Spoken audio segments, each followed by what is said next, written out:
Acunada en Grecia, heredada en Roma, guarecida en Bizancio, renacida en Italia, desembarcada en esta margen del Atlántico, la cultura del Occidente es también, y por derecho propio, de nosotros los occidentales. Es la hora de América, cultura para el continente. Lo saluda una vez más el doctor Sergio Rincón, director y fundador de Castalia, la única academia digital que transmite completamente en vivo sus cursos y conferencias para todo el continente, porque allí donde se habla español reverbera la sagrada fuente de Apolo. Muchas gracias por acompañarnos una vez más, favoritos de Apolo, dilectos de las musas, en una emisión para ustedes de la Hora de América, Cultura para el continente. Permítame ya saludarlos a los que se han unido antes de que demos pie a la charla de esta tarde. Se encuentra con nosotros en Cartrans, que se unió, bienvenido. Rey Pea, bienvenido. A Perla Yuni, bienvenido. Y luego está nuestro invitado, que es la profesora Victoria Montemayor. También se ha unido Gilberto Landa, bienvenido. Gracias por estar entre nosotros. Permítame también, ya que estoy dando saludos, agradecerles por habernos acompañado la semana pasada en las conferencias que impartimos sobre Cervantes, retrato de un autor, que estuvieron a cargo del doctor Juan Pablo García. Fue un gozo habernos encontrado, como lo pudieron ver por medio de las historias que fuimos publicando en las diferentes ocasiones en que nos encontramos. No olviden que para la siguiente semana, para seguir continuando con los festejos del primer aniversario de Castalia, voy a dictar una conferencia completamente en vivo sobre la fundación de Roma, sobre la leyenda de la fundación de Roma, el próximo jueves a las 19:30 horas. Ya saben la dinámica, tienen que estar en alguna de nuestras redes sociales y escribirnos desde ahí para que nosotros podamos unirnos a los chats desde los cuales nosotros gestionamos los enlaces para poder participar de esa conferencia completamente gratuita para ustedes, con la cual les agradecemos su compañía a lo largo de este primer año. También ahora saludo a los que se han incorporado ahora. Ansures 329, bienvenido. Alá.la 1771, bienvenido. A Oscar Mador Muñoz, bienvenido. Muchas gracias por estar en la conversación de esta tarde. Como ustedes han visto, tenemos muchas sorpresas.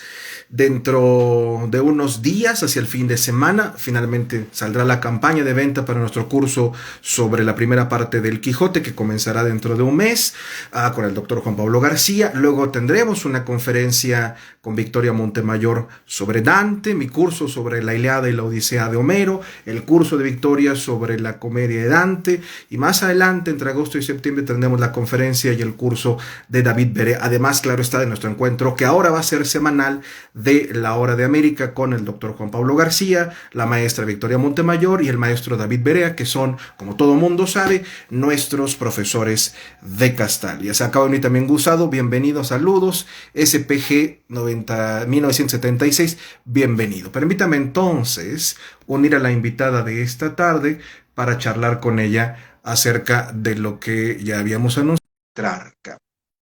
También me han estado preguntando si pueden adquirir la grabación que queda de las conferencias que impartimos la semana pasada. Sí, con todo gusto lo pueden hacer.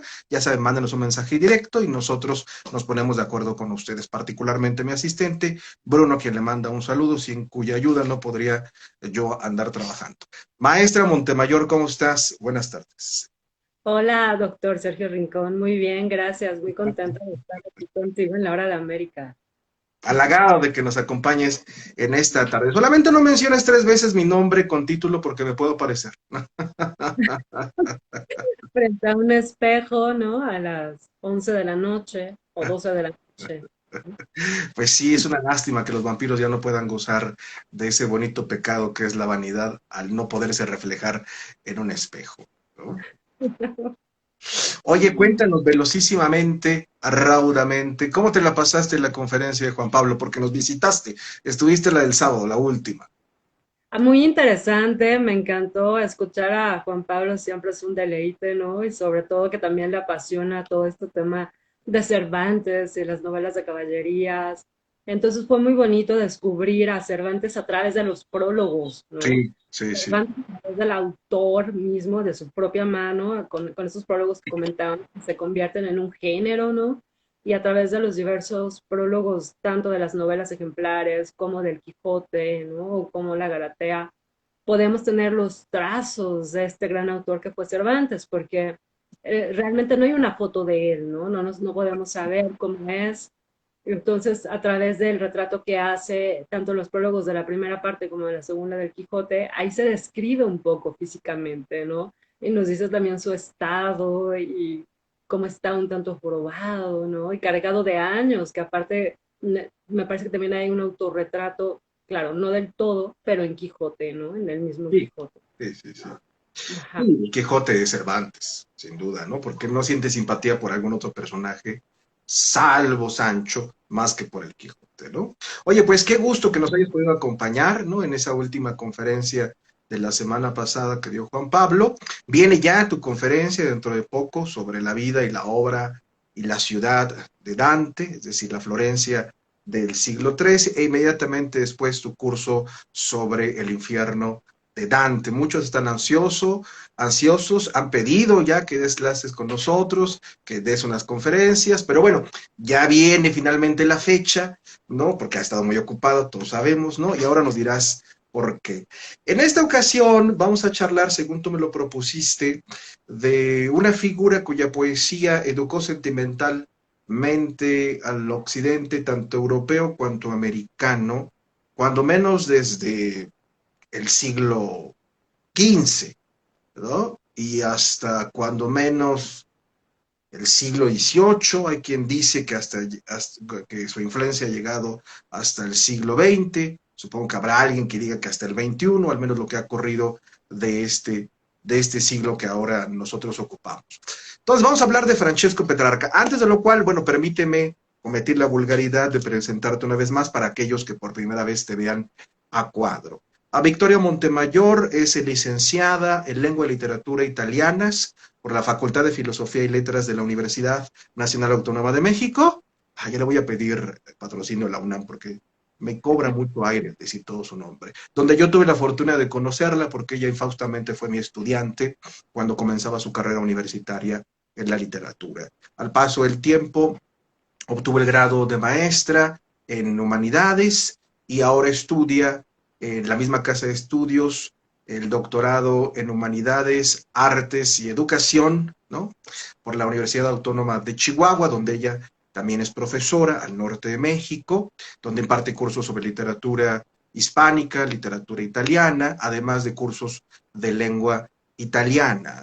En los tiempos libres que le quedan o lo que les roba a la vida, la maestra también escribe poesía, es poeta, ha publicado ya un volumen de poesía, ha publicado también traducciones que ha hecho el italiano, y si no me equivoco, te acaban de entregar, ¿no?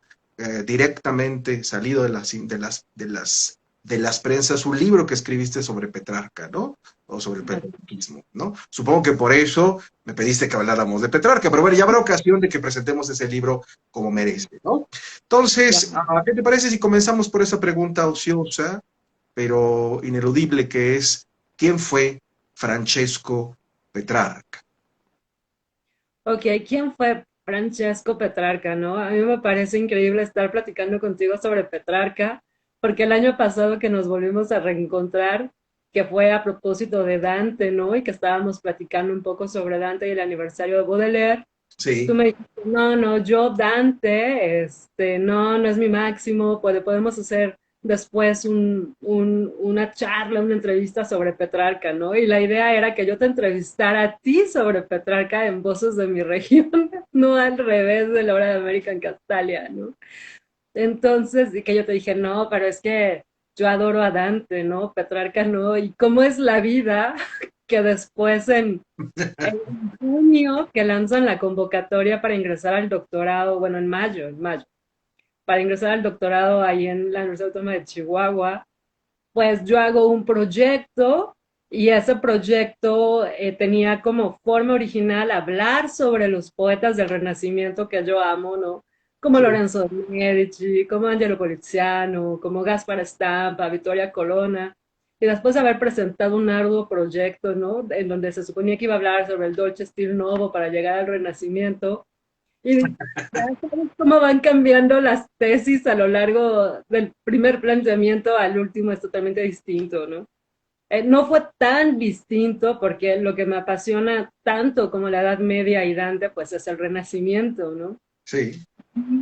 Entonces, después de estar discutiendo con mi director de tesis, el doctor Roberto Ransom, que es un intelectual de primera, ¿no? Es admirable también.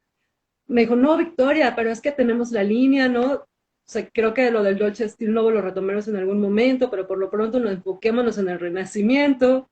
Y después de tanto estarme quebrando la cabeza y ya sabes, las desveladas, el estudio, el poco tiempo libre que te queda para pensar, desestresarte, El pues esto poco es dormir y el mucho leer.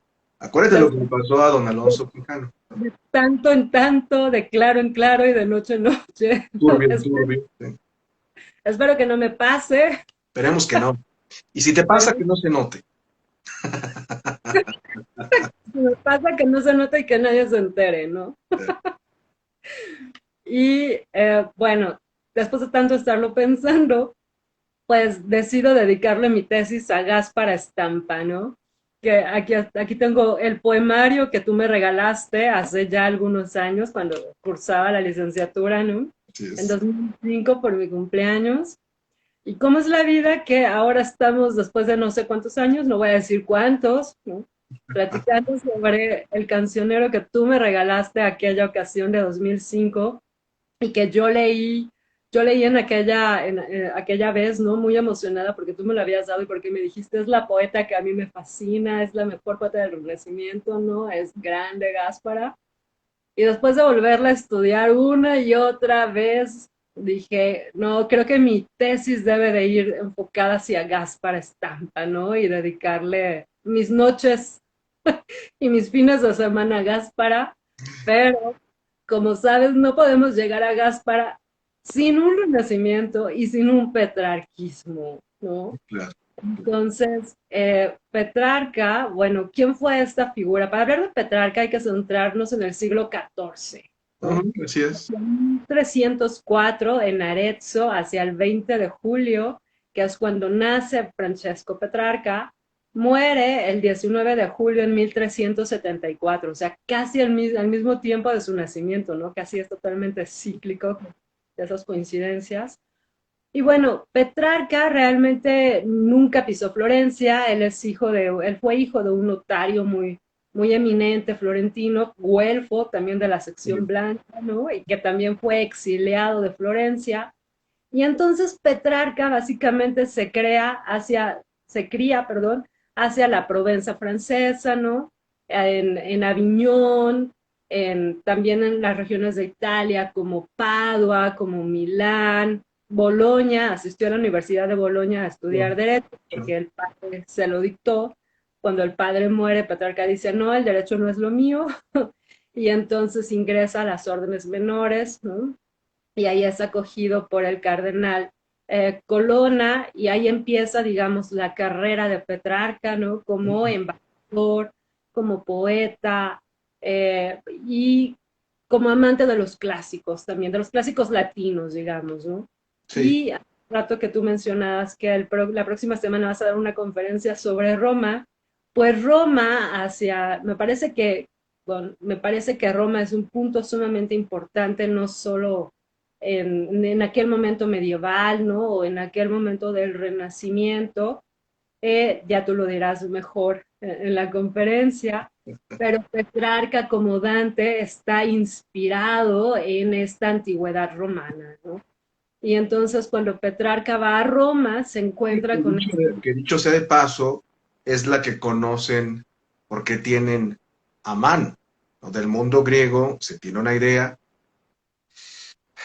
diríamos libresca, muy limitada, porque para ese momento el griego se había perdido, aunque será, como tú lo has sugerido, la generación de Petrarca la que comience, ¿no?, a interesarse una vez más por aprender griego, ¿no?, traducirlo, comenzar a leer en su propia lengua a los poetas de los cuales pues tan solo se tenía noticias un siglo antes, ¿no? Por no hablar de otros siglos anteriores, como Dante, ¿no? Que elogia a Homero pero nunca lo leyó, ¿no? Será por intermediación de Boccaccio que Petrarca conozca la Ilíada en sus versos originales, es decir, en griego, en un manuscrito que llega, ¿no? De Oriente, tendrán un profesor en común que les enseña griego, pero Petrarca nunca termina por dominar el griego, seguramente Boccaccio tampoco, aunque de eso tenemos un gesto en el nombre ficticio que le pone a la griega, ¿no? A su colección de cuentos, el de Camerón, ¿no? O sea, Exacto.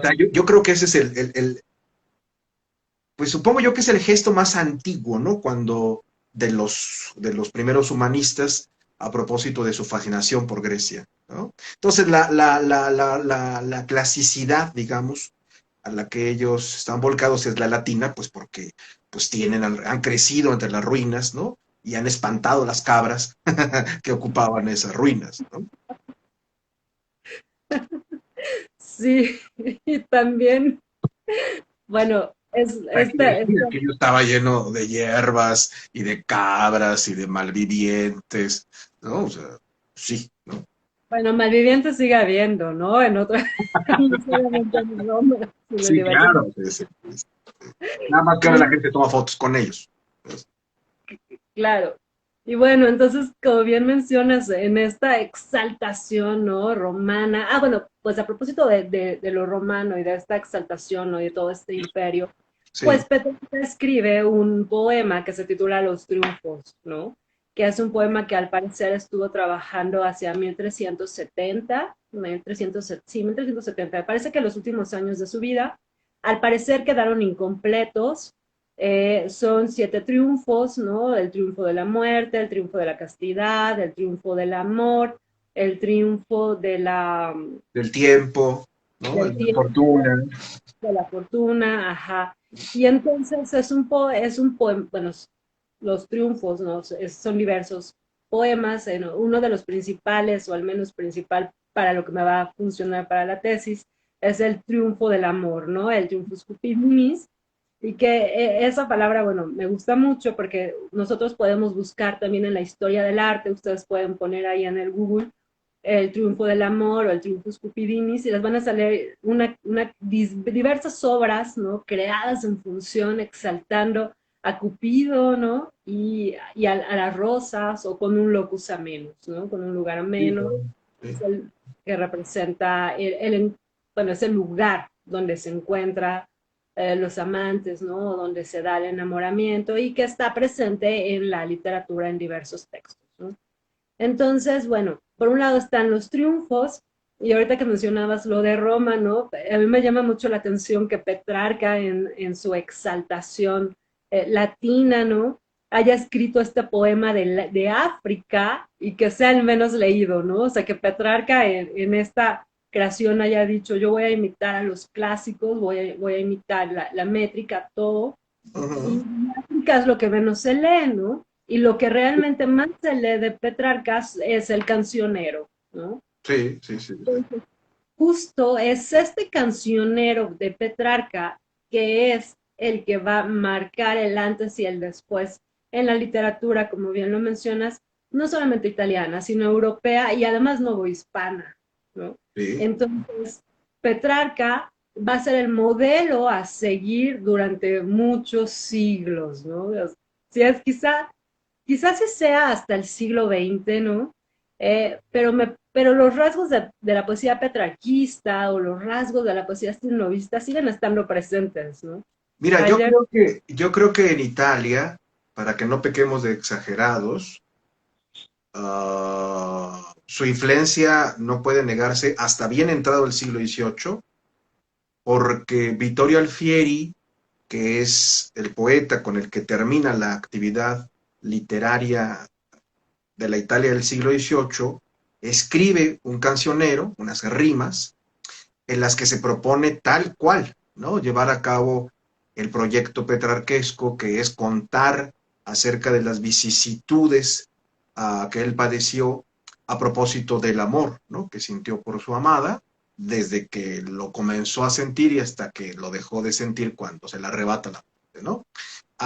Y si no me equivoco, bueno, al menos yo creo que ese es el último cancionero, habrá que decir si es bueno o malo, pero yo creo que es el último cancionero en Italia a la Petrarca, ¿no? Habrá otros que lo intenten, pero digamos ya no participan de esa escuela, ¿no? Entonces, pues al menos 5 siglos, ¿no? Dominó el modelo petrarquesco entre los poetas más cultos de Italia, ¿no?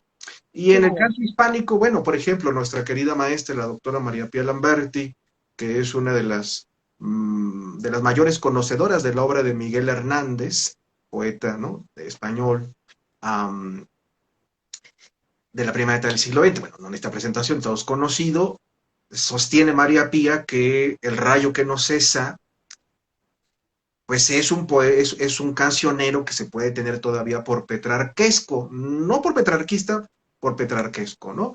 Habría que entonces decir si eso se debe más bien a lo que subyace en ese poemario, en ese florilegio de la poesía del siglo de oro español, como la de Garcilaso, ¿no? Que es el que amolda el verso español a la italiana y con eso entran los temas de Petrarca por completo a España, ¿no? Entonces, pues digamos, no hay para discutir, ¿no? Si llega al 18 en Italia, llega al 20 en España, pero sin duda Petrarca fue hoy día casi olvidado, el poeta por seguir, como has dicho tú, entre los ingenios de la poesía en el occidente europeo y en el occidente americano. exacto, así es, ¿no? Y bueno, ahorita, por ejemplo, que estabas comentando también de Laura, ¿no? Que a mí me llaman mucho la atención estos personajes. Bueno, estaba escuchando una entrevista que le hicieron a Marco Santagata, ¿no? Que Marco Santagata es uno de los grandes investigadores de Petrarca también. Y a quien Y en perdimos, por desgracia, en la parte más uh, Alquida de la terrible pandemia. de la peste, ¿no? Sí, sí, Sí, apenas unos meses después de haber publicado su último libro, no recuerdo si fue, es que me confundí, creo que es el libro que escribió sobre Dante en Petrarca, ¿no? Si Petrarca efectivamente, si Petrarca de verdad la traía en contra de Dante o no. Entonces, si no me equivoco, fue el último libro que escribió y poco tiempo después falleció por desgracia el maestro Marcos Santana. así es. Y entonces Marco Santagata decía que todas las mujeres, ¿no? De las que se escribía durante la Edad Media, o no me acuerdo si al menos hasta el siglo XIX, eran mujeres reales, ¿no? Que la mujer irreal o idealizada es a partir del siglo XIX, no me acuerdo Sí, si lo que 18. decíamos ayer cocosamente en una historia, ¿no? De Laura Marilyn Monroe, ¿no? El ideal de la belleza femenina ha sido rubio, ¿no? Blond. Eso ha cambiado, obviamente, pero cuando menos hasta ese momento, ¿no? Se aceptaba que la mujer fuese rubia, ¿no? Y hay razones, digamos, para eso. Bueno, sí, el ideal efectivamente, el ideal de belleza femenina europea, ¿no? Durante la Edad Media y durante el Renacimiento es ese, la mujer blanca de cabello rubio, ¿no? Sí, claro. Y es lo que yo te quería preguntar, ¿tú crees que, según yo, eso proviene de la lírica provenzal, ¿no? O sea, según yo, las primeras damas que se exaltan, por cuya belleza se exaltan, por lo que toca a su cabellera, se las retrata rubias. Y de ahí, digamos, vendrá o caerá en el ámbito de Petrarca, ¿no? Por lo que toca la figuración de la belleza física de Laura, ¿no? Sí, efectivamente, ¿no? Y bueno, ahora otra cuestión, hace poco también le envié un escrito a la doctora María Pía, y donde yo decía que Beatriz era rubia, ¿no? Blanca, y entonces me pone ahí María Pía, ojo, Dante Nunca la describe. nunca la describe físicamente, ¿no? No, no. Y claro que quien sí la describe físicamente, ¿no? Es Petrarca. O sea, con Petrarca es esta cuestión de la cabellera que ondea, la cabellera rubia, ¿no? O la cabellera que ondea al sol o que ondea al viento, ¿no? Y que se extiende, y las manos blancas. Entonces, hay una descripción física de Laura, ¿no? Donde también evoca los ojos, evoca la sonrisa, evoca las manos, ¿no? Y entonces, Que si me permites, antes de que sigas hablando con tanta suficiencia de lo que siempre te caracteriza acerca de Laura, que es la protagonista del cancionero, déjame resumir un poco lo que has dicho para que los amigos nos sigan, ¿no?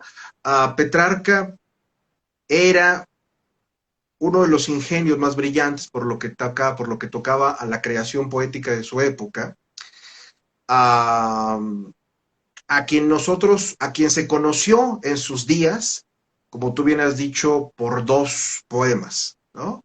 O por dos empresas poéticas. De una parte, el África, que es un poema épico, escrito en latín, inconcluso, a imagen y semejanza de lo que hizo Virgilio con la Eneida, donde iba a celebrar a la familia de los Escipiones que vencieron a Aníbal Barca, ¿no? Durante las guerras púnicas, el cual, a pesar de nunca terminar, le permitió hacerse, ¿no?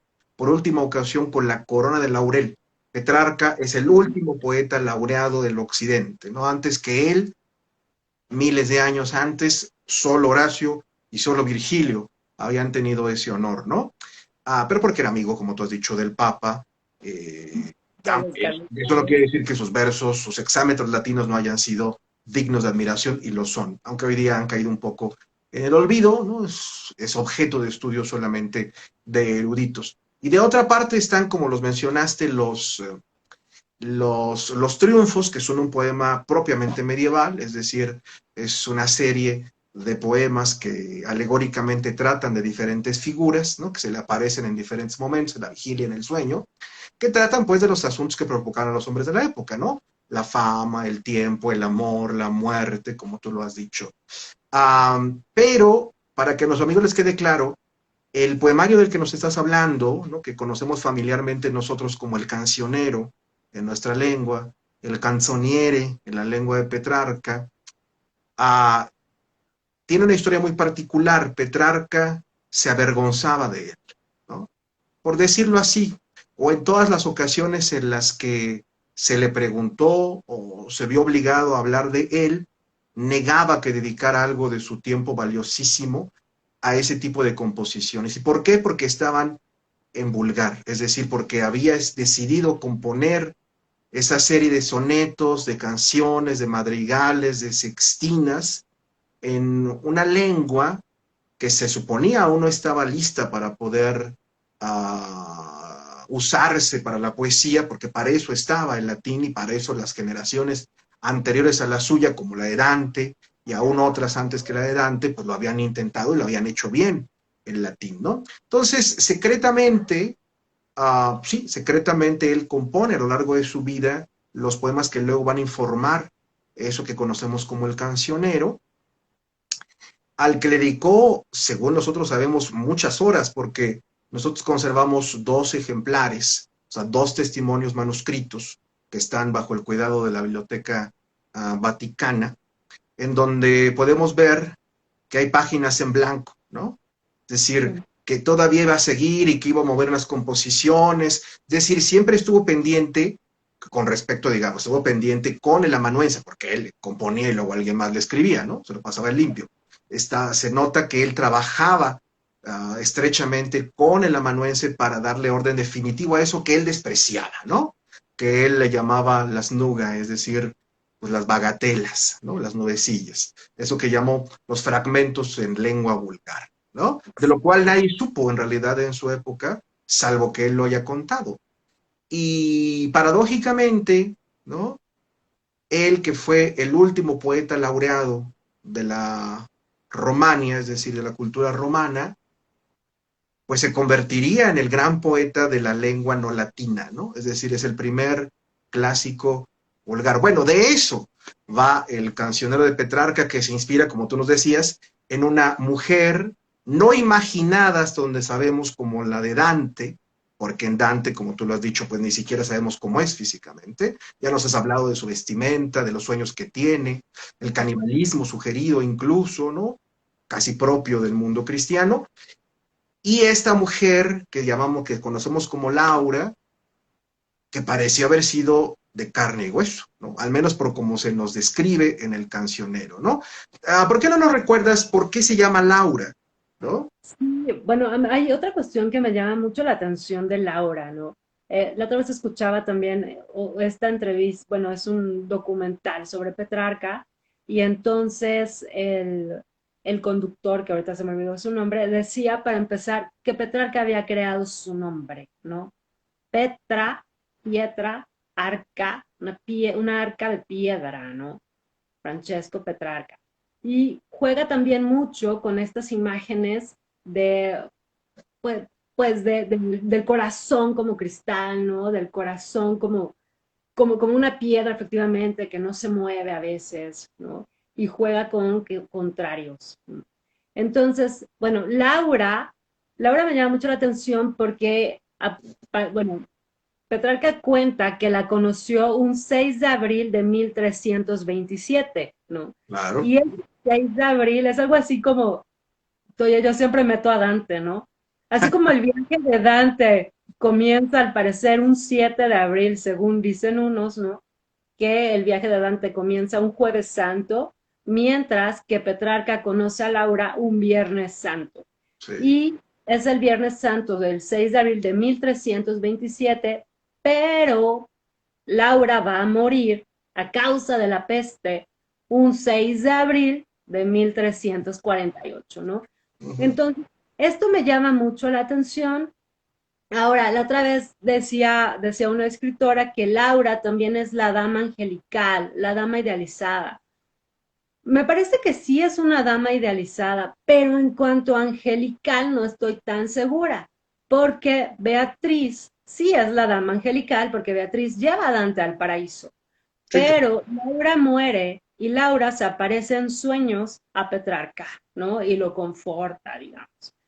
Sí, Y Laura, Laura aparece como visión en los triunfos para cumplir las convenciones del poema alegórico, ¿no? exacto, Sí, sí, sí, pero es completamente diferente, ¿no? En el cancionero. exacto. Y entonces, bueno, Laura, que también me llama mucho la atención el nombre, ¿no? Laura, el alba y por supuesto Laura, el laurel, ¿no? ¿No? Y entonces ahí está la coronación. Y ahora hace un rato que hablabas también de la coronación y cómo fue coronado Petrarca en el Campidoglio, ¿no? Allá en el monte en Roma. Pues Ujú. también me llama mucho la atención porque en los triunfos, ¿no? Precisamente en el triunfo de amor, Petrarca refiere al Cupido, ¿no? Como se me fue el nombre del conductor, ¿no? Un condottiero, ¿no? En el Campidoglio, ¿no? Y bueno, el Campidoglio, que es el monte capitolino sobre el cual se funda Roma, ¿no? Entonces ahí fue coronado Petrarca como poeta. Y Ujú. entonces el Triunfus Cupidinis, el triunfo del amor, comienza precisamente con un victorioso, un supremo guía como aquel que en el monte capitolino un carro triunfal conduce a tan grandiosa gloria. ¿No? Y entonces comienza a describir a Cupido ahí, me llama mucho la atención. Bueno, estoy leyendo, aprovechando de mi libro, haciendo la publicidad.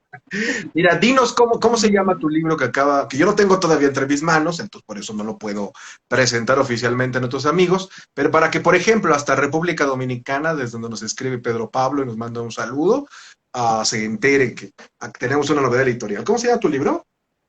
Se llama Petrarca y la poesía del Renacimiento.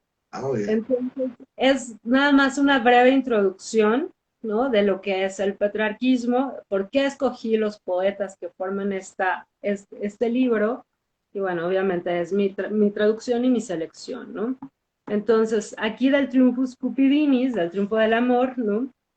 El poema comienza al tiempo que se renuevan mis suspiros por la dulce memoria de aquel día que fue principio de tan largos martirios. Ya el sol a Tauro uno y otro cuerno enardecía y la doncella de Titón corría alada a su acostumbrada estancia, ¿no? Que nos está relatando el día en que conoce a Laura y por supuesto, bueno, ya dije la fecha, 6 de abril, ¿no? Claro.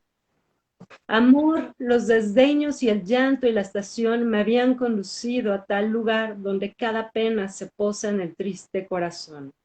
Ahí entre la hierba, encendido por el llanto, fui vencido por el sueño. Vi una gran luz y dentro tan gran dolor en tan breve placer. ¿Sí? Y justo es esta hierba, no es este locus amenus, y aquí está la cuestión de la visión, ¿no? Fui vencido por el sueño, que a propósito los triunfos están escritos en tercetos dantescos, ¿no? Y y justo lo que comentabas también de Marcos Santagata, si Petrarca no exaltaba, él decía que no había leído a Dante, ¿no? Parece, o al menos eso cuenta la leyenda. Pero Bueno, los para conservar el honor de Petrarca hay que decir que los tercetos todavía no eran Dantes. claro, para mí son dantescos, ¿verdad? El terceto es de quien lo trabaja, güey. El tercer es de quien lo compone. Claro, pues era la forma, era el grupo, digamos, era la cantidad según la cual se unían, se agrupaban los versos de largo aliento, de 11 sílabas para la poesía épica, ¿no? A la que Ajá, pertenece también la poesía alegórica medieval, ¿no? Como la Comedia de Dante, como los Triunfos de Petrarca, como el Laberinto de Fortuna de Juan de Mena, España, claro. ¿no? Que abreva tanto de Dante cuanto de Petrarca, ¿no? Ajá. Y entonces, aquí en el Monte Capitolino, ve a un victorioso y un supremo guía, como aquel que en el Monte Capitolino un carro triunfal conduce a tan grandiosa gloria. Y luego es hasta esta cuestión de por qué Petrarca, ¿no? Es el gran renovador de la lírica, digamos. Porque Petrarca habla a partir del yo, ¿no? Sí, Y Petrarca, a través del canción, tanto en el cancionero como aquí en los triunfos, la voz es en primera persona, ¿no? Y entonces aquí Petrarca lo está diciendo, yo, que gozar de tal espectáculo no suelo, por el siglo tan bravo en el que me encuentro, desprovisto de valor, lleno de orgullo, alcé la mirada grave y cansada, y bien hábito tan noble y nuevo que comprender otro deleite no intento, vi 4 corceles más blancos que la blanca nieve, sobre un carro de fuego un joven cruel, con un arco entre las manos y saetas a los costados. Esta parte me fascina, ¿no? Porque es sí. el cupido que está en un carro al modo romano, guiado por 4 corceles, que yo me los imagino bellísimos, y los menciona blancos, ¿no? Y es un hombre fiero, ¿no? Un joven cruel, con un arco, y aquí está el arco de Cupido, ¿no? Que se caracteriza por lanzar flechas que a veces no son correspondidas, y Sí. de ahí la crueldad, ¿no? Y entonces vi sobre un carro de fuego un joven cruel con un arco entre las manos, saetas a los costados, nada temía, no portaba armadura ni escudo, pero sobre los hombros 2 grandes alas de 1000 colores tenía y estaba desnudo. Alrededor innumerables mortales tomaron parte en la batalla, algunos estaban muertos, otros heridos por punzantes flechas, ¿no?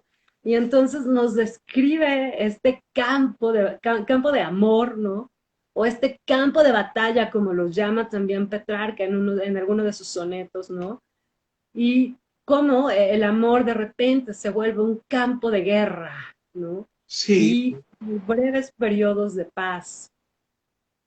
sí, es un viejo lugar común, ¿no? El de la militia Amoris, que Exacto. podemos nosotros rastrear de Ovidio, hasta Ovidio cuando menos, ¿no? Y de ahí hasta Mijares, el cantante popular mexicano, ¿no? Con esa canción de Soldado del Amor. Pues también Militia Amoris, digo, bastante popular, pero eso es Militia Amoris. Pero ahí estas reminiscencias, ¿no? Pues Petrarca. por algo es un lugar común, los lugares comunes funcionan, ¿no? Claro, pero también está en Góngora ese verso que la gente, supongo yo, que todavía tiene en la memoria de... que yo no tengo, ¿ves? A campos de amor, a batallas de pluma, campos de amor. Es el del Polifemo, oiga, la fábula de Sí, bueno, Polifemo, o ¿ves? sea, a campos de amor, campos de plumas o campos de flores. No, pero no, están las soledades, ¿no? Con eso cierra la boda con eso cierra el paseo de la boda. Bueno, lo Es cierto, recordaré más. la soledad primera, con eso cierra la soledad Y con eso primera. cierra la boda, ¿no? Sí, sí, sí. A campos de amor, a batallas de pluma, claro. Sí, Sí, ahí está. que uno entiende pues sí, cómo son esas batallas de pluma. No son como los almadas que nosotros pensamos. Ya no voy a decir nada, ¿no? Góngora fue lo suficientemente sugerente, ¿no? A campos de amor, batallas de pluma, ¿no? Ah, bueno, también como empieza las soledades de Góngora, ¿no? Era era la estación, El era del año de año Estación Florida. ¿no? Cuando el mentido robador de Europa, entonces ahí está también esta perífrasis astronómica de las soledades que acabo de leer acá en el triunfo de amor en el triunfo de amor de Petrarca, ¿no? Sí, sí, sí. Entonces, ¿cómo identificamos estas cuestiones petrarquistas, ¿no? Por ejemplo, aquí el soneto que abre el cancionero, ¿no? Que dice, lo voy a leer en el florentino. Voi che ascoltate in rima sparse il suono di quei sospiri onde io nudriva il core, in sul mio primo giovanile errore, quando era in parte altro uom da quel che sono, del vario stile in che io piango e ragiono, fra le vane speranze e il van dolore, ove sia che chi per prova intenda amore, spero trovar pietà, non che perdono. Ma ben veggio sì come al popol tutto favola fui gran tempo, onde sovente di me medesmo meco mi vergogno, e del mio vaneggiar vergogna il frutto, e il pentersi e il conoscer chiaramente che quanto piace al mundo è breve sogno. ¿No? Y bueno, en la versión que hice, que ahora que estaba leyendo sobre los pronombres en el cancionero, mencionaba una investigadora que ese voy, que traducimos ahora como ustedes, ese voy se refiere a Laura, tú, voy que ascoltate, tú que me escuchas, tú que escuchas, bueno, voy a leer lo que yo traduje. Ustedes que escuchan en rimas esparcidas, aquí lo tengo, ustedes que escuchan en rimas esparcidas el sonido de aquellos suspiros en donde alimentaba el corazón, en mi primer juvenil error, cuando era otro hombre distinto del que soy, del diverso estilo en el cual lloro y razono entre vanas esperanzas y vanos dolores, donde sea que esté para intentar conocer el amor, espero encontrar piedad y perdón. Pero ahora veo cómo para toda la gente gran fábula fue en un gran tiempo, en donde asiduamente de mí mismo me avergüenzo, y de mi cavilar vergüenza es el fruto, y el arrepentirse y conocer claramente que cuanto place al mundo es breve sueño. ¿No? Y Ujú. es el tema de la fugacidad, ¿no? Y cómo ustedes que escuchan en rimas esparcidas, ¿no? El sonido de los suspiros en donde alimentaba el corazón. Entonces, y en mi primer juvenil error, ¿no? Cuando era otro hombre distinto del que soy, ¿por qué? Porque era joven, porque me enamoré, porque probé las delicias del amor, digamos, eh, quizá pudiera utilizar del loco amor y no del buen amor, ¿no? Ujú. Porque precisamente el cancionero refleja varias etapas en la vida de Petrarca, ¿no?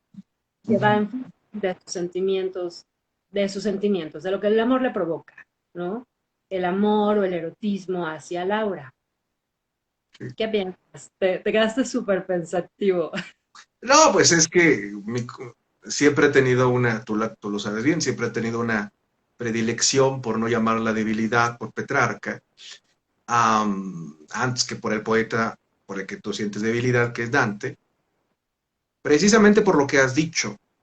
Es uno de los primeros poetas del occidente de lengua no latina que habla al hombre una vez más. Lo que había ocurrido con los poetas romanos, como con Catulo, como con Horacio, como con Virgilio, como con Ovidio, como con Estacio, como con Propercio, cosa que no pasa, ¿no? Con Dante, por ejemplo. Dante habla para la humanidad con el propósito de salvarla, pero Petrarca habla al hombre, al que estuvo o está dispuesto a condenarse por renunciar al bien mayor, al que de suyo está llamado, por un bien menor, ¿no? Que es el amor como por ejemplo el que él sintió por Laura. Y estos primeros versos, que son el poemio, ¿no? Del cancionero, que no escribió, claro está, al principio, o sea, cronológicamente no es la primera composición, no sabemos cuándo, tampoco importa. Bueno, Marco Santagata intentó en sus días fecharla, y no sin razón, pero sirve al lector para entender, ¿no? Como para entender por qué pasó Petrarca, pero sobre todo de qué manera debe de leer lo que está a punto de sucederse, ¿no? Con ese voi che ascoltate in rime sparse, ¿no? Es decir, en rimas sueltas, es decir, que aparentemente, ¿no? Yo nunca quise conjuntar, ¿no? Es decir, que se suceden sin un orden, ¿no? Lo cual es absolutamente falso, ¿no? Ya Francisco Rico hace muchos años había, en un artículo que se volvió célebre, explicado, ¿no? Que ese sintagma de rima esparce, rimas dispersas, rimas sueltas, se corresponde con el nombre latino que les dio, ¿no? Ajá, de Rerum Vulgar. Terreno fragmentos por ahí sueltos, ¿no? Entonces, es el rechazo fingido, ¿no? El autor para con su obra, porque está en una lengua que no es latín, ¿no? Él que fue el último poeta latino, ¿no? Il suon di quei sospiri un dio nudriva il cuor, ¿no? O sea, el sonido de aquellos suspiros con los cuales, ¿no? O por los cuales, con los cuales nutría mi corazón, o sea, alimentaba mi corazón, o de los cuales pasía mi corazón, ¿no? Insul mio primo juvenil error, ¿no? Que todo esto ha sido como cuando cometí mi primer error, ¿no? Por decirlo así. ¿Cómo lo tradujiste tú? Mi primer juvenil error. Sí. Yo estoy, digamos, no estoy traduciendo, estoy más bien como Ya sé que ¿no? cuando uno habla la lengua y luego ves las traducciones, uno hace, No, digo, pues eso se trata. Insul mio primo juvenil error, o sea, cuando cometí mi primer error, eso es San Agustín de Hipona, ¿no? claro, por supuesto. Claro, digo, no lo pudimos decir por el tiempo, pero bueno, Petrarca, antes que poeta, también pasó en alguna época por filósofo, porque dedicó tratados sobre el sueño, ¿no? Sobre el sueño, sobre algunos otros asuntos, obviamente sobre la condenación, la salvación, y particularmente se recuerda El Secreto, ¿no? Que es una especie, pues diríamos hoy día de diario, ¿no? En el que él habla de sí, de sus apetencias, de sus debilidades, a imagen y semejanza de las confesiones de San Agustín, ¿no? Ujú. Yo pido que venir error cuando era en parte al tron di quel que osono, ¿no? Entonces lo que nos está diciendo es como todos los hombres medievales, es decir, los hombres modernos nos sentimos identificados con Petrarca porque no estamos divididos como él entre tener que acatar un bien superior y tener que renunciar por ese bien superior a un bien menor y sentirse mal condenado por hacer lo contrario, ¿no? Como le pasó a San Agustín de Hipona, ¿no? Que dice, Señor, hazme casto, pero no hoy. Entonces, cuando nos cuenta en las confesiones todo lo que él vivió cuando vivía en África, cuando vivía en Cartago, la ciudad del pecado, pues está en el pasado, ¿no? O sea, no lo cuenta para el solaz del que lo escuche, sino para la redención del que lo escuche, porque él se equivocó y no por eso tiene alguien más que equivocarse. Igualmente Petrarca, ¿no? Nos cuenta, yo me enamoré, yo amé de esta manera, esa forma de amar es perversa, es malsana, ¿no? Y solamente te cuento esto pues para que tú no caigas en eso, ¿no? Yo no me curé, ella murió. Exacto, ella murió. Y la O sea, se seguí entiende, ¿no? soñando, Se entiende, yo no me curé, ella murió. pero yo la seguí soñando, ¿no? Y la Claro, seguí llorando, y seguí suspirando, sí, ¿no? sí, sí. Claro, esto que estás comentando sobre Petrarca, justo, ¿no? Porque también para leer a Dante o entender a Dante se requieren, bueno, se hablan de tres niveles de comprensión, ¿no? Del texto dantesco. Mientras que en Petrarca uno se identifica, Claro, ¿no? claro. Con el sentimiento, con lo que está viviendo. Y entonces por eso Petrarca es el gran poeta, ¿no? Y de él se sigue este modelo que, por cierto, el modelo también va a ser propuesto por Pietro Bembo, ¿no? Sí, Pietro sí, Bembo, sí, que son, me parece fundamentales en esta cuestión lingüística, ¿no? O por qué se escoge el florentino, por ejemplo, para escribir, por qué Dante escribe en florentino, por qué Petrarca escribe en florentino, incluso por qué Boccaccio escribe en florentino, ¿no? Porque estos tres personajes escriben tanto en el florentino como en el latín, ¿no? Y los tres eran unos eruditos, además, ¿no? Y bueno, Petrarca además compone esta autobiografía, ¿no? Que juega lo que todo el mundo hace, ¿no? entre la realidad y la ficción. Es Ujú. lo que yo, Petrarca, quiero que ustedes conozcan de mí, que quiero que conozcan de mis sentimientos, que quiero que conozcan de mi juvenil error, ¿no?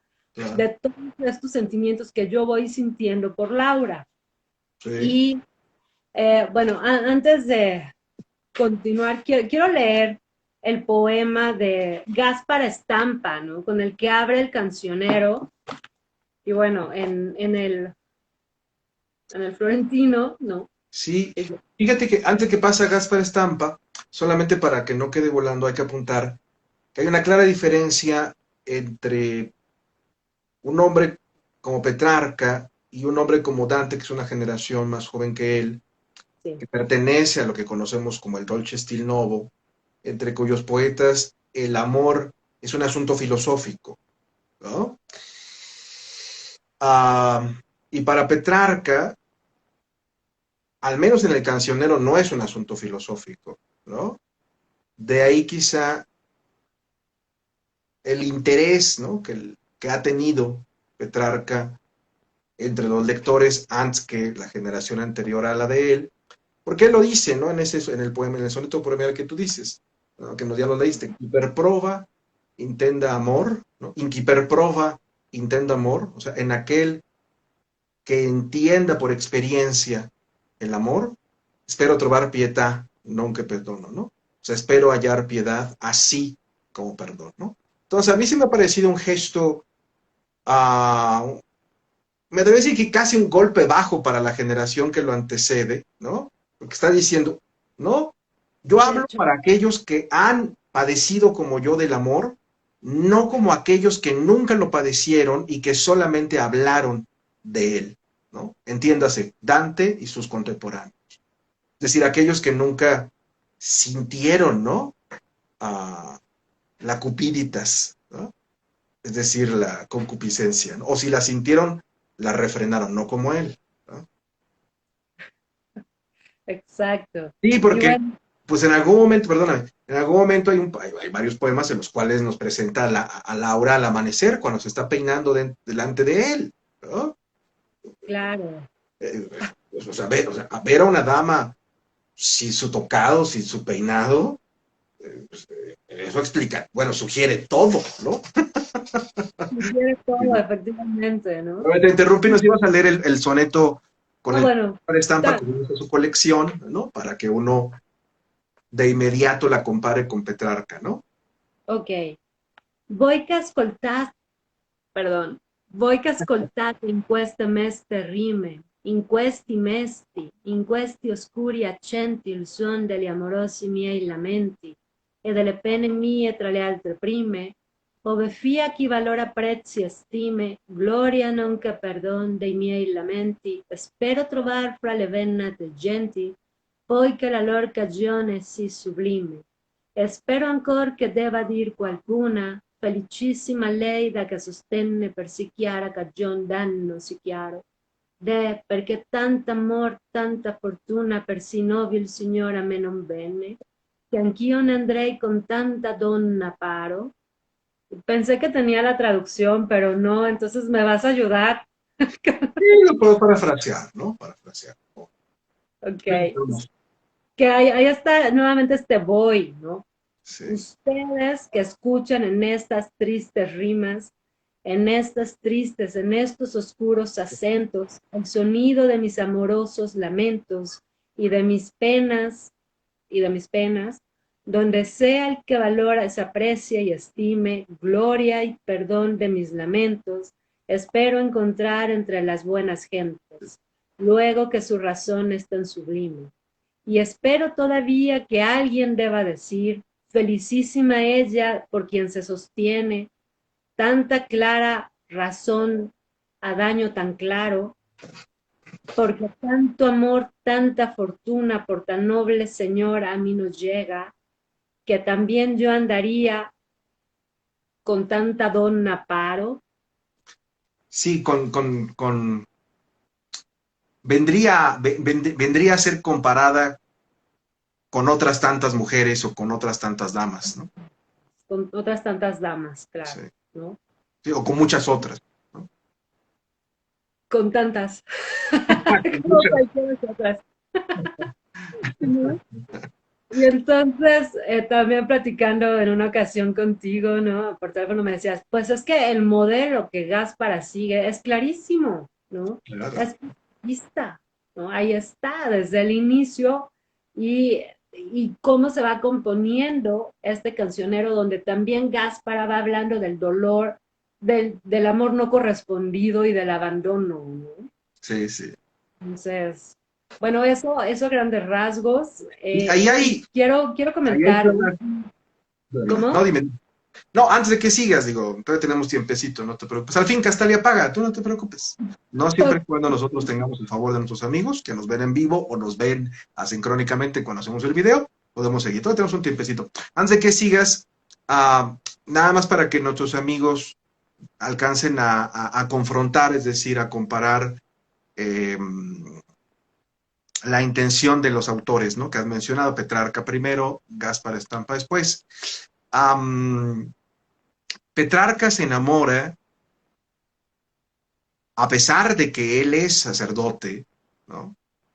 Moneda común en su época para poder vivir holgadamente y dedicarse pues al ocio con el cual se escribe, de una mujer noble, ¿no? Que por lo que cuenta a veces lo aceptaba, estaba con él y a veces lo rechazaba y se alejaba de él, ¿no? O sea, por lo cual sufría, ¿no? Porque aquella pues, lo aceptaba y lo rechazaba a un tiempo, ¿no? O sea, Ah, él obviamente no era noble, como tú ya nos has dicho, era hijo de un comerciante. Entonces había dos impedimentos fundamentales, ¿no? Primero, él no era noble, aunque la nobleza por entonces ya estaba arruinada y tenía que aceptar las pretensiones de la aristocracia por su dinero.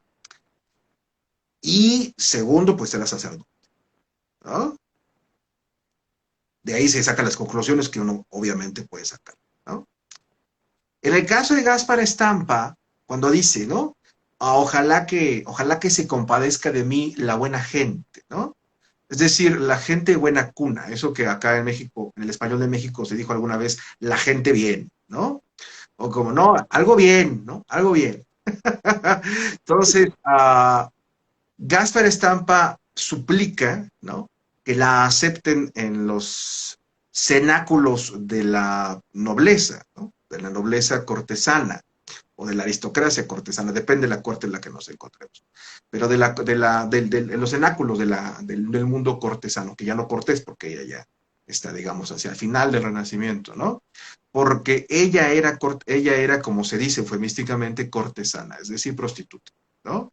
Ah, una prostituta de abolengo, se parecía a una etaira, ¿no?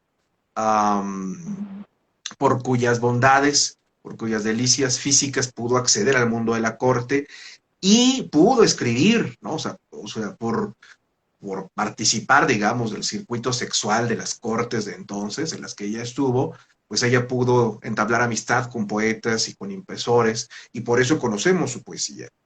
Ella, pues, que era de baja cuna, prostituta, que sin embargo había encumbradose socialmente, se enamora de un noble, ¿no? Que es Colatino de Colal, ¿no? Que ujú. como Laura la acepta y luego la rechaza, ¿no? Y luego la deja. Claro.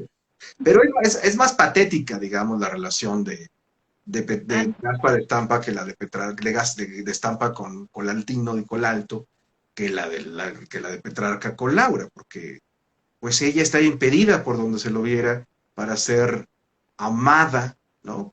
Como un individuo de primera categoría por aquel, ¿no? Entonces siempre queda la duda en el caso de Colaltino y Colalto si ella la amó o la tuvo como un entretenimiento de los que le ofrecía la corte, ¿no? Por eso me parece más patética la figura de Gaspar Estampa, ¿no? trágica, ¿no? Sí, sí, por eso la recuerda Rilke en las elegías del Duino, ¿no? Como la mayor, no recuerdo si dice la mayor de las amantes o la más grande de las amantes, ¿no? Por desgraciada que fue, ¿no? Ahora sí, maestra, perdón, la interrumpí, me iba a decir algo más. No te preocupes. Sí, bueno, iba a comentar, por ejemplo, también lo que dice Marco Santagata, ¿no? Que con Petrarca nace el intelectual moderno y que de Petrarca nace nuestra civilización moderna. Es él quien vuelve a fundar el latino moderno, es él quien funda aquella cultura basada en los clásicos y es de aquella cultura de la cual él inventa y nace la modernidad, ¿no? Sí, Entonces, Petrarca es el primer poeta que podemos decir moderno, que construye su propio mito con elementos de la realidad, elementos de ficción, y lo hace de una manera programática, como tú lo decías sí. también hace unos minutos, ¿no? Construye un autorretrato ideal de sí mismo, ¿no? Ahora, hay algunos lugares, por ejemplo, en los que Petrarca se inspira, como es el Monte Ventoux, o Ventoux, o Sí, el el Monte Monte Ventoso, Ventoso, ¿no? ¿no? Y cómo él sube a este monte y contempla, ¿no? Evocando esta cuestión latina también, ¿no? Y cómo en Valkyus ahí construye este locus, bueno, no construye, sino que de ahí se inspira para este locus amenus y es en este lugar, ustedes pueden darle ahí en el Google Monte Ventoso o Valkyusa y les va a aparecer este lugar donde Petrarca estuvo viviendo, ¿no? Y claro, es un locus amenus, el río corre a un lado y quién no se inspira con un lugar así y con una casa que si bien al parecer no era tan grande, pero ya una casa en el campo, ¿no? Y a orillas de un río, pues surgen varios poemas como son los que hablan de Laura, ¿no? Como, ¿qué? ¿Cuál era? Dulce y clara agua, Dolce fresca audentísima, ¿no? ajá, ¿no? Y bueno, eso por un lado en cuanto a Petrarca, eso es lo que quería comentar. Luego, hay un soneto, bueno, hay varios sonetos que realmente me gustan de Petrarca, ¿no? Y que realmente disfruto. Por ejemplo, este que es el soneto 25 que dice, amor lloraba y yo con él a veces. De él mis pasos nunca se alejaron, contemplando los sentimientos extraños y amargos de vuestra alma por sus nudos desatados. Ahora que Dios la ha vuelto al recto camino, con el corazón y levantando al cielo las manos, le agradezco que escuche benignamente las justas plegarias humanas.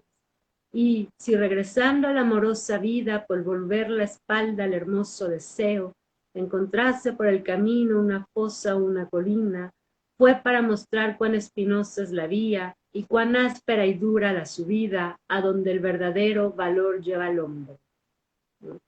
Ahora, en el Florentino,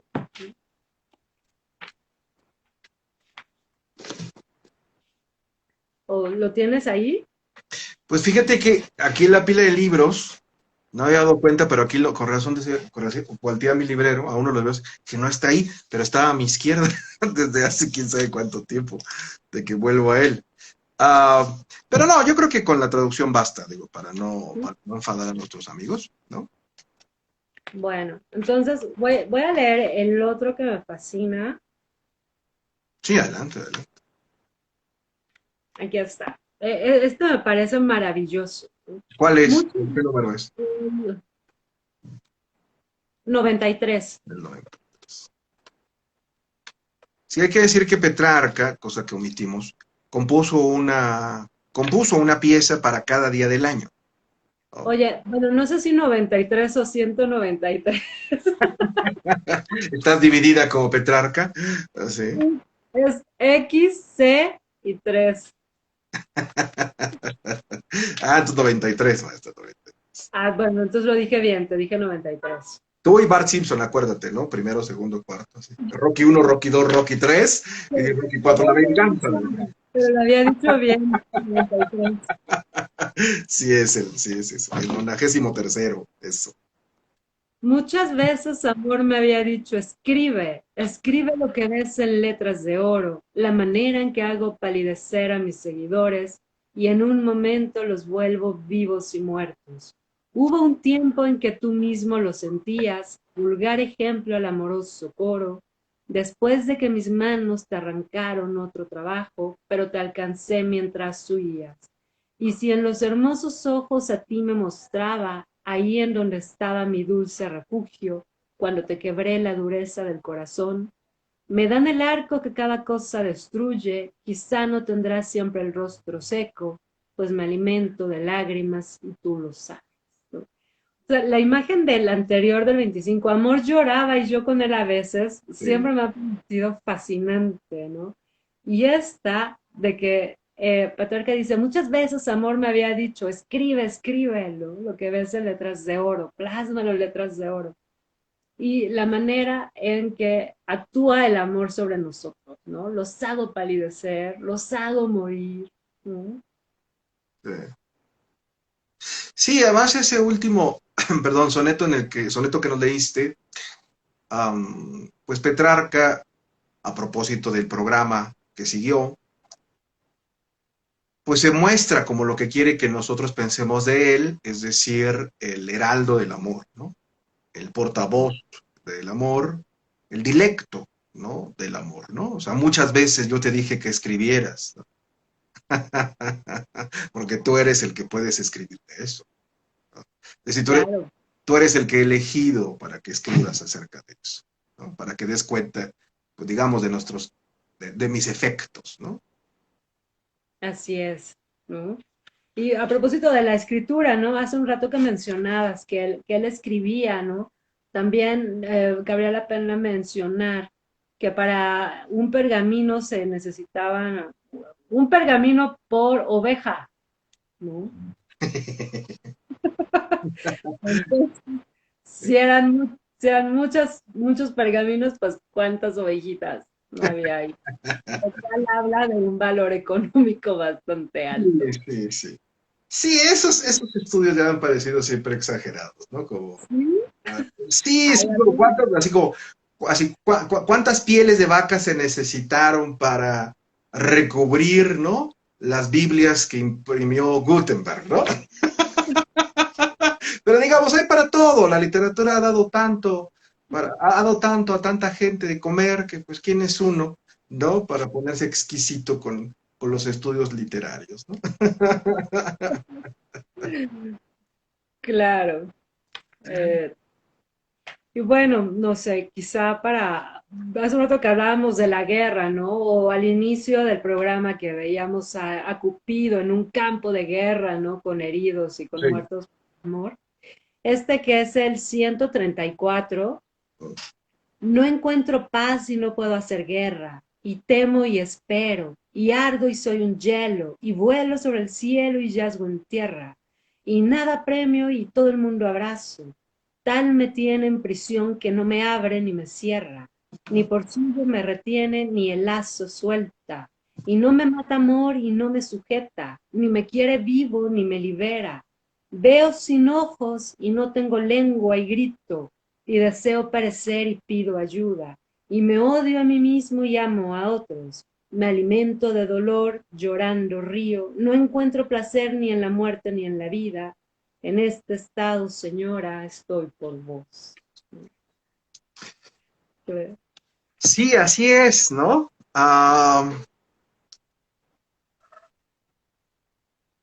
¿Cómo comienza?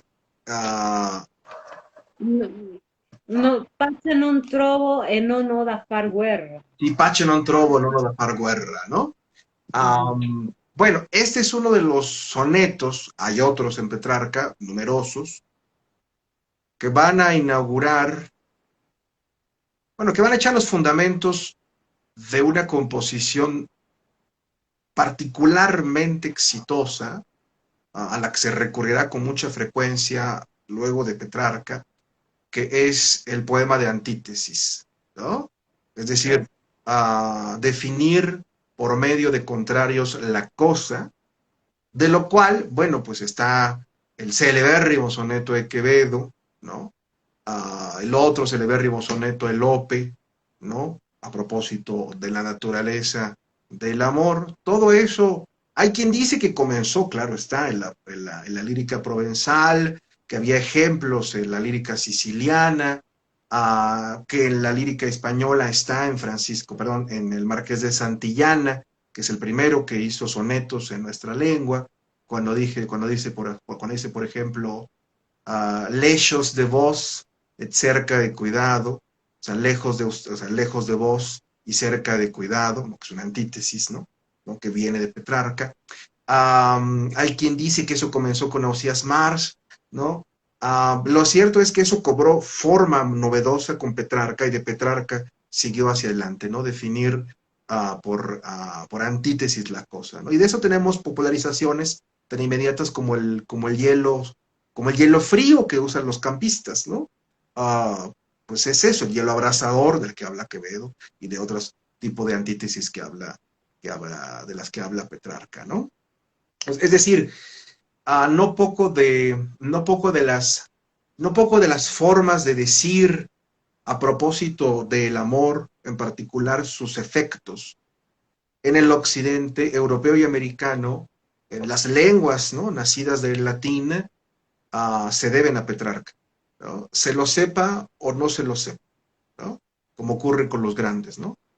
Que pierden su apellido o pierden incluso su nombre, ¿no? Aunque no en gente desquiciada como tú, que vuelve cada tanto a esos versos para saber cómo nombrar eso que padecimos, ¿no? Y que padecemos de tal manera porque así lo nombra Petrarca, ¿no?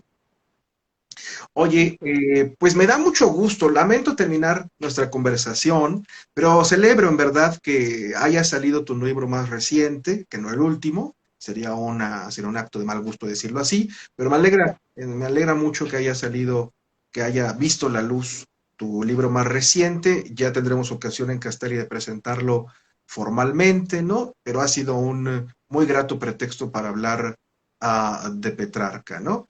Eh, por cuya poesía, digamos, nuestra amistad se ha mantenido, pues hace ya mucho tiempo, ¿no?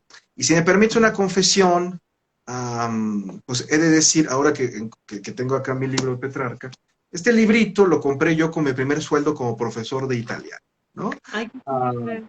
y lo leí votivamente y eso me llevó pues al paso del tiempo a dedicar una tesis como hispanista sobre pues cuánto de petrarquista tenía el primer poeta novohispano Francisco de Terrazas. Pero bueno, de esas vulgaridades ahora no conviene hablar, ¿no?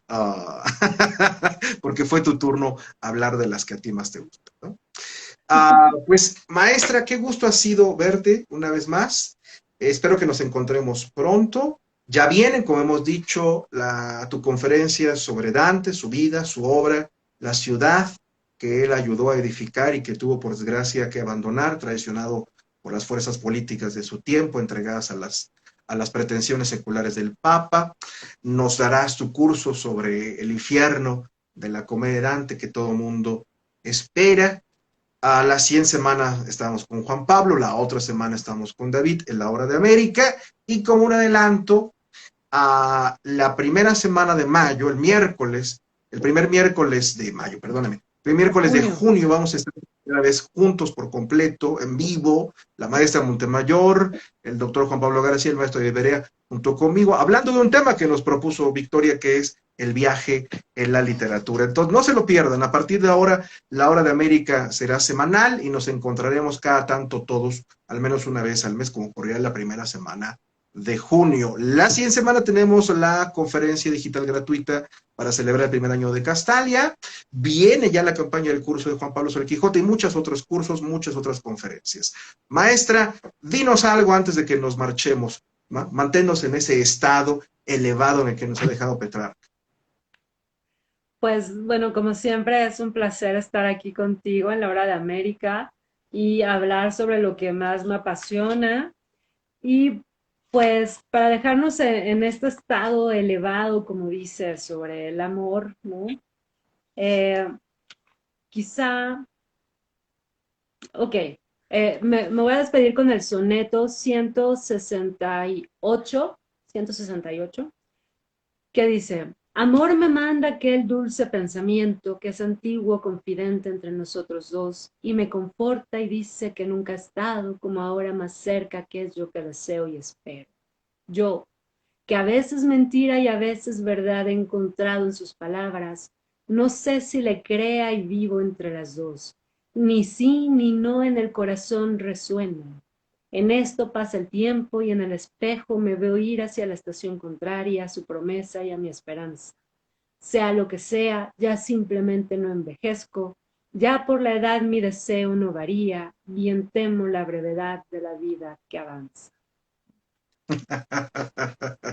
A Petrarca lo deja a uno pensando, pensando como hombre medieval que era, aunque pareciera que ya no lo era tanto. Mira, para despedirnos, Dam te dice mucho, te da las gracias.